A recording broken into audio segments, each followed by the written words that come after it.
We've got some SAT problems. We've got module 2. This is page 47. Again, this is from the practice SAT problems that are all available online.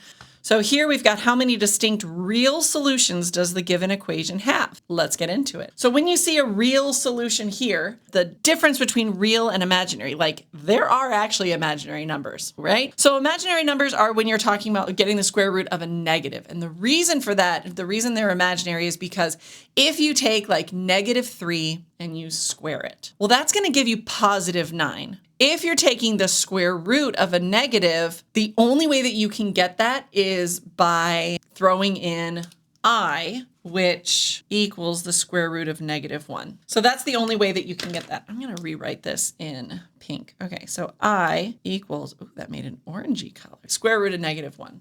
So how many distinct real solutions does the given equation have? Well, whenever we have any sort of square root or squares, so if this were x squared equals +9, if this is what I was talking about, I would take the square root of both sides and I would get x equals positive or -3, right? Because +3 squared is +9, -3 squared is +9. So that would give me exactly 2 solutions. Let's look at the problem that's actually on here. So we've got x squared equals -841. I would still do the same thing, right? The strategy, the problem solving piece never changes. The only thing that changes is the fact that we've got this negative in here. So x squared, I would still do square root on both sides. So now I've got x equals the square root of -841. Now the problem with that is I'm looking at a square root of a negative. So real solutions, I don't have any. Because I've got this square root of a negative, I only have imaginary solutions. I don't have any real solutions on this.